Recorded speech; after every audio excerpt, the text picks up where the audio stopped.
one of Japan's medium-volume manufacturers, Mazda's corporate philosophy now centres around creating specialist cars for niches in the market. Their new sports cars, coupes, luxury saloons, and this, a fundamental revision of their mini saloon, clearly shows the way the company's designers are going. Well, this is the Mazda 121. Now, the original 121 was launched some 3 years ago, a rather angular little car with an uncharacteristically high roofline.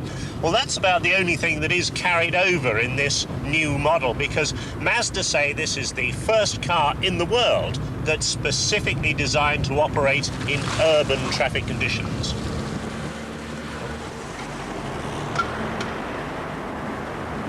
Well, here we are in the situation that the little Mazda was created for. Obviously, it's a small car, so it's easy to slot through the traffic, but in fact, you can't see where the tip of the bonnet or the boot lid is from the driving seat. That makes it a bit difficult to precisely calculate the length of the car. That said, it's got a nice low waistline, very generous glass area all round, so visibility in heavy traffic is superb.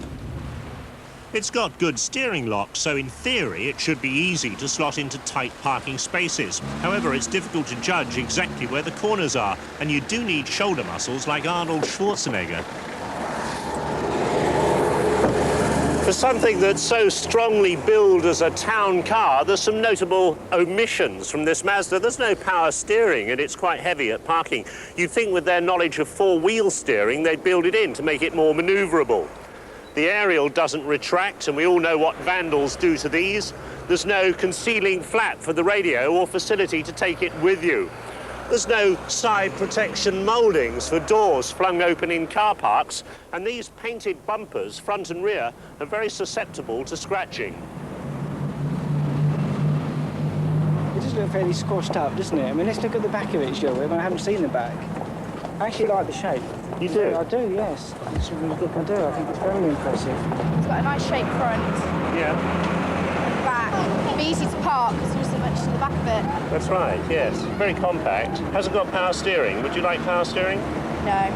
Very different from anything you'll see on the road at the moment, obviously. I mean, most small cars are much squarer, so it's quite nice, actually, yes. It's got no back. Just it looks like it's been scrunched together. But it's supposed to be easier to park. Oh, is it? A town car. Oh, that might be better for me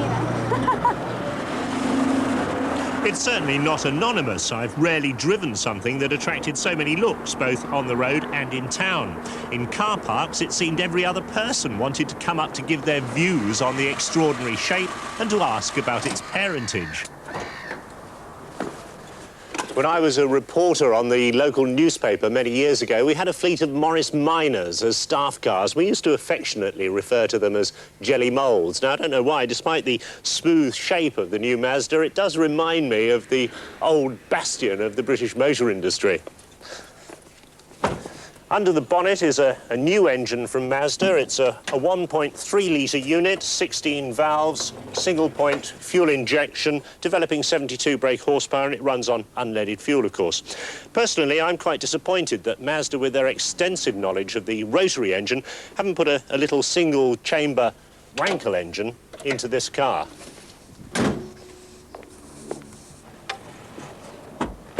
Now, from the outside, you'd think the car has a tiny boot, but once the lid hinges right up out of your way, it's quite a reasonable amount of space, quite a narrow aperture, though. The seats are hinged down, they're split both sides, and they've got a locking device to stop them being folded down from inside the car.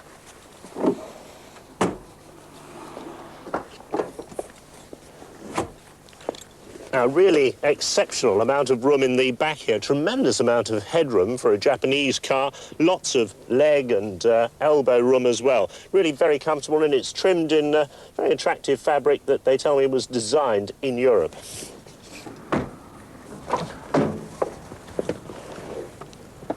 Nicely laid out driving compartment. Automatic transmission only in the UK. Stereo radio mounted rather low down in the console, and very clear instruments with white numbers on a blue background. Interestingly, the driver's handbook refers to an electrically operated sunroof, which, as yet, Mazda have decided not to take in the UK. It's a strange omission for a town car. Of course, town cars don't spend all their lives crawling from jam to jam. They're sometimes allowed out to explore the highways and byways of the open countryside. So how does it cope with such an alien environment? Even though it's billed as an urban car, it's by no means out of place on the open road. Now, here on the motorway, it's a perfectly acceptable long-distance cruiser. It's quite comfortable, there's plenty of space for all the family. The noise levels are pretty good as well.